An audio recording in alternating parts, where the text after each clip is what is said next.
ಚೆನ್ನಮ್ಮನ ಕಿತ್ತೂರು ಸಮೀಪದ ತುರಕರಸಿಗೆಹಳ್ಳಿ ಗ್ರಾಮದಲ್ಲಿ ಸರ್ಕಾರಿ ಪ್ರೌಢಶಾಲೆ ಹಾಗೂ ಮಾದರಿ ಹಿರಿಯ ಕನ್ನಡ ಪ್ರಾಥಮಿಕ ಶಾಲೆಯ ಆವರಣದಲ್ಲಿ ಶಾಲಾ ಮಕ್ಕಳಿಗೆ ಬೆಂಕಿ ಅವಘಡಗಳ ಕುರಿತು ಜಾಗೃತಿ ಹಾಗೂ ಪ್ರಾತ್ಯಕ್ಷಿಕೆ ಕಾರ್ಯಕ್ರಮವನ್ನು ಕಿತ್ತೂರಿನ ಅಗ್ನಿಶಾಮಕ ದಳದ ಅಧಿಕಾರಿ ಹಾಗೂ ಸಿಬ್ಬಂದಿಗಳು ನಡೆಸಿಕೊಟ್ಟರು. ಈ ಕಾರ್ಯಕ್ರಮದಲ್ಲಿ ಪ್ರೌಢಶಾಲೆ ಮುಖ್ಯೋಪಾಧ್ಯಾಯರಾದ ಹುಸೇನ್ ಸಾಬ್ ಮುಲ್ಲಾನವರ, ಪ್ರಾಥಮಿಕ ಶಾಲೆಯ ಮುಖ್ಯೋಪಾಧ್ಯಾಯರಾದ ರುದ್ರಪ್ಪ ಬನಪ್ಪನವರ್, ಪ್ರೌಢಶಾಲೆಯ ಶಿಕ್ಷಕಿಯರು, ಪ್ರಾಥಮಿಕ ಶಾಲೆಯ ಶಿಕ್ಷಕರು, ಶಿಕ್ಷಕಿಯರು ಹಾಗೂ ಶಾಲಾ ಮಕ್ಕಳು ಪಾಲ್ಗೊಂಡಿದ್ದರು.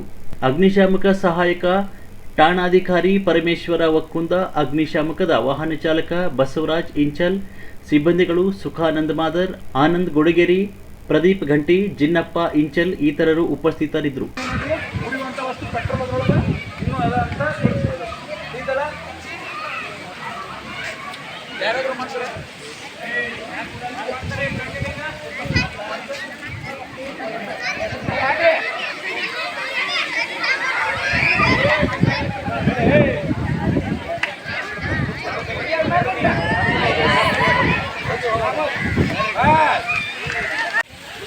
ಸಣ್ಣ ಪ್ರಮಾಣದಲ್ಲಿ ಅವಾಗ ಏನು ಮಾಡಬೇಕು, ಈ ರೀತಿ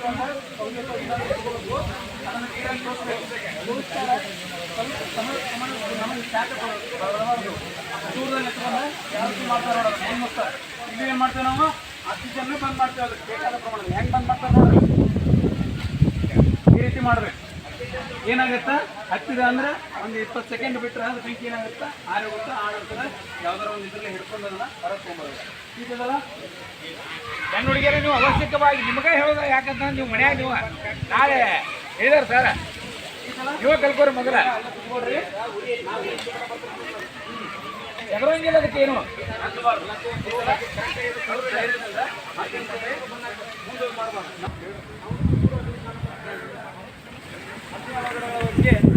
ಉಪನ್ಯಾಸ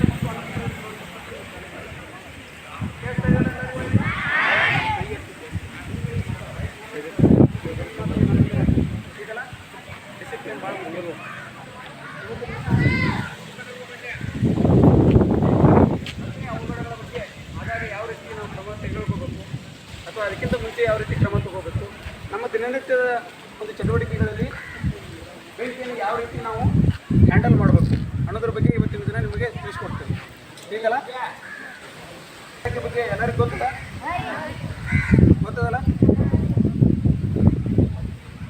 ಅಗ್ನಿಶಾಮಕ ಇಲಾಖೆಯು ಆಧುನಿಕ ಕಾಲದಿಂದ ಸುಮಾರಷ್ಟು ಬೆಳಕಿಗೆ ಬಂದಿದೆ. ಮುಂಚೆ ಎಲ್ಲ ಏನು ಮಾಡ್ತಾರೆ, ರಾಜ್ಯ ಮನೆತನದಲ್ಲಿ ಒಂದು ಊರಲ್ಲಿ ಗುಂಪುಗಳನ್ನಾಗಿ ವಿಂಗಡಣೆ ಮಾಡಿ ಅವುಗಳಲ್ಲಿ ಬೆಂಕಿಯನ್ನು ನಂದಿಸುವ ಕ್ರಮಗಳನ್ನು ಅವರಲ್ಲಿ ಅದನ್ನು ಪಾಠ ಮಾಡ್ತಾರೆ. ಯಾವ ರೀತಿ ನಿಮಗೆ ಈಗ ನಾ ಹೇಳ್ತಿದ್ದಲ್ಲ, ಈ ರೀತಿ ಅವರಿಗೆ ಎಲ್ಲವನ್ನು ಕಲಿಸ್ಕೊಡ್ತಾ ಇದೆ. ಅದೇ ರೀತಿ ಮುಂದುವರೆದಂಥ ಬಂದರೆ ಪ್ರಾಚೀನ ಕಾಲದಲ್ಲಿ ಆ ರೀತಿ ಮಾಡ್ತಾ ಇದ್ದಾಗ ಮುಂದೆ ಆಧುನಿಕ ಕಾಲದಲ್ಲಿ ಬರ್ತಾ ಅದ್ರ ಏನಾಯ್ತು, ಅದರ ರೆವಲ್ಯೂಷನ್ ಆಗ್ತಾ ಹೋಗ್ತದೆ. ಅದೇ ರೀತಿ ನಮ್ಮ ಕರ್ನಾಟಕ ಅಗ್ನಿಶಾಮಕ ಇಲಾಖೆಯು 1942ರಲ್ಲಿ ಮೊದಲ ಬಾರಿಗೆ ಬೆಂಗಳೂರಿನಲ್ಲಿ ಒಂದು ಹೊಸ ಠಾಣೆಯ ಸೌತಲ್ಲಿ ಒಂದು ಹೊಸ ಠಾಣೆ ಪ್ರಾರಂಭವಾಗುವುದರ ಮುಖಾಂತರ ಈ ಅಗ್ನಿಶಾಮಕ ಕರ್ತವ್ಯವನ್ನು ನಿರ್ವಹಿಸಲಿಕ್ಕೆ ಪ್ರಾರಂಭ ಮಾಡಿತು. ಈತಲ್ಲ ಅದೇ ರೀತಿ ಅದನಂತರ ಕರ್ನಾಟಕ ರಾಜ್ಯ ಅಗ್ನಿಶಾಮಕ ಮತ್ತು ತುರ್ತು ಸೇವೆಗಳಂತೇಳಿ ಮರುನಾಮಕರಣ 1964ರಲ್ಲಿ 65ರಲ್ಲಿ ಅದು ಪ್ರಾರಂಭಗೊಂಡಿತು. ಅದಾಯ್ತಲ್ಲ, ಮಳೆ ಐತಿ, ಶಾರ್ಟ್ ಆಗಿ ಬಡ ಏನೈತಿ ಮಾಹಿತಿ, ನಿಮಗೆ ಏನು ಇಂಪ್ಯಾಕ್ಟ್ ಐತಿ ಅದನ್ನಷ್ಟೇ ಮಾಹಿತಿ ಹೇಳೋಣ. ಸಮಯದ ಅಭಾವ ಭಾಳ ಐತಿ. ತಿಳಿತಾ ಇದ್ದಿಲ್ಲ, ಎಲ್ಲರೂ ವಾಯ್ಸ್ ಕೇಳ್ತಾ ಇದ್ದಿಲ್ಲ. ಬೆಂಕಿ ಆಗಲಿಕ್ಕೆ ಅವಶ್ಯಕವಾಗಿ 3 ವಸ್ತುಗಳ ಅವಶ್ಯಕತೆ ಇರ್ತದೆ. ಮೇನಾಗಿ ಒಂದು ಬೆಂಕಿಗೆ ಬೇಕಾದಂಥ ವಸ್ತು ತಿಳಿತಲ್ಲ, ಅದರ ನಂತರಕ್ಕೆ ಅದಕ್ಕೆ ಬೇಕಾದಷ್ಟು ಪ್ರಮಾಣದಲ್ಲಿ ಶಾಖ, ಎರಡನೇ ವಸ್ತು, ಅದಕ್ಕೆ ಬೇಕಾದಷ್ಟು ಪ್ರಮಾಣದಲ್ಲಿ ಆಮ್ಲಜನಕ, 3 ವಸ್ತುಗಳು ಬೇಕು ಬೆಂಕಿ ಆಗಲಿಕ್ಕೆ. ತಿಳಿತಾ ಇದೆಯಲ್ಲ, 3 ವಸ್ತುಗಳು ಬೇಕು. ಇದರಲ್ಲಿ ಯಾವುದೇ ಒಂದು ವಸ್ತು ಇಲ್ಲ ಅಂದರೂ ಕೂಡ ಬೆಂಕಿ ಆಗಲಿಕ್ಕೆ ಆಗೋದಿಲ್ಲ. ತಿಳಿತಾ ಇದೆಯಲ್ಲ. ಈ ಬೆಂಕಿಯನ್ನು ಹಾಕ್ಬೇಕಾದ್ರೆ ಈ ಬೆಂಕಿಯನ್ನು ನಾವು ಏನು ಮಾಡ್ತೇವೆ, ನೀವು ಮನೇಲಿ ನೋಡ್ತಿರ್ತಾರೆ ನಾರ್ಮಲಾಗಿ ಬೆಂಕಿಗಳಲ್ಲಿ ಎಷ್ಟು ವಿಧ ಅಂತ ಗೊತ್ತಿಲ್ಲ, ಹೌದಲ್ಲ. ನೀವು ನೋಡ್ತೀರಿ ಮನೇಲಿ ಒಲೆ ಹಚ್ಚೋದು ಸುತ್ತಮುತ್ತ ಇಂಥ ಬೆಂಕಿಗಳನ್ನ ಮಾತ್ರ ನೋಡ್ತೀರಿ. ಬೆಂಕಿಗಳಲ್ಲಿ ಮೇನಾಗಿ